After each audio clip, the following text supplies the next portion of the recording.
নমস্কার প্রিয় শ্রোতা বন্ধুরা। আজকে জানবো কিভাবে কুমারী অবস্থাতে কুন্তী গর্ভবতী হয়েছিলেন এবং কর্ণকে জন্ম দিয়েছিলেন। জন্ম দেওয়ার পর কেনই বা তাকে ত্যাগ করেছিলেন।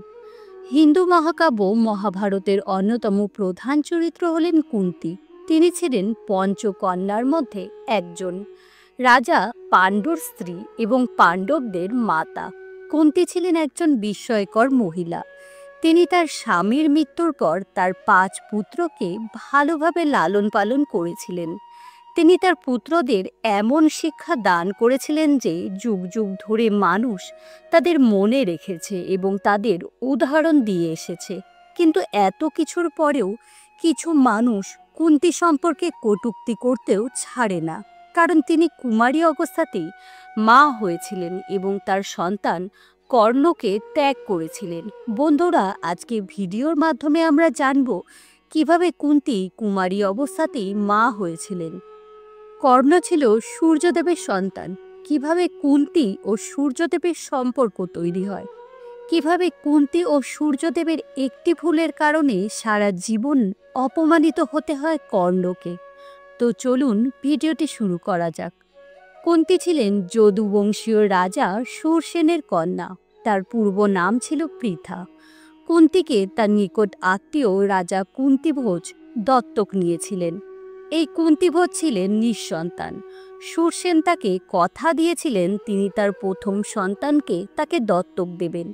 একবার ঋষি দুর্বাসা কুন্তীভোজের রাজপ্রাসাদে আসলে পিতার আদেশে কুন্তী ঋষি দুর্বাসার সর্বান্তকরণের সেবা করেন। গভীর রাত হোক বা খুব ভোর, ঋষি যখন যা আদেশ করতেন কুন্তী তাই করতেন। দিন রাত তিনি এক মনে ঋষি দুর্বাসার সেবা করতে লাগলেন। ঋষি দুর্বাসা যখন চলে যেতে লাগলেন তখন তিনি কুন্তীর সেবায় খুশি হয়ে কুন্তীকে বর চাইতে বললেন।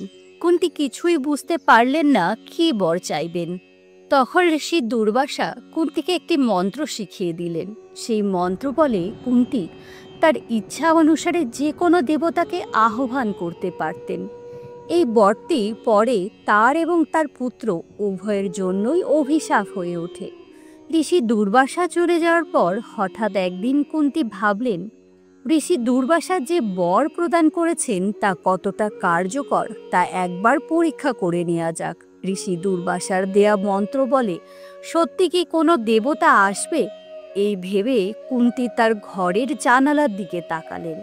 তারপর তিনি সূর্য দেবতার দিকে তাকিয়ে ঋষি দুর্বাসার দেয়া সেই মন্ত্রটি উচ্চারণ করলেন। এই কিছুক্ষণের মধ্যেই সূর্য দেবতা কুন্তীর ঘরে উপস্থিত হলেন। তা দেখে কুন্তী অবাক হয়ে গেলেন। সূর্য দেবতা কুন্তীকে সেখানে তাকে আহ্বান করার কারণ জিজ্ঞাসা করলেন। কুন্তী বললেন, হে সূর্য দেবতা, আমি আপনাকে শুধু ঋষি দুর্বাসার মন্ত্রের শক্তি পরীক্ষা করার জন্য আহ্বান করেছি। আপনি এখন দয়া করে প্রস্থান করুন। তখন সূর্যদেব বললেন, কুন্তী, তুমি যখন আমাকে আহ্বান করেছ তখন তোমার যা প্রাপ্য তা আমাকে দিতেই হবে।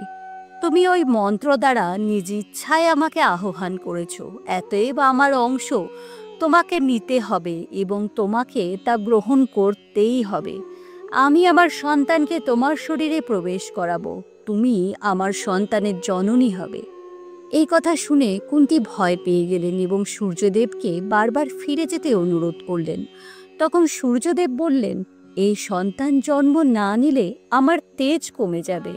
তবে কুন্তী, তুমি ভয় পেও না, এতে তোমার কুমারিত্ব নষ্ট হবে না, তুমি পবিত্র থাকবে।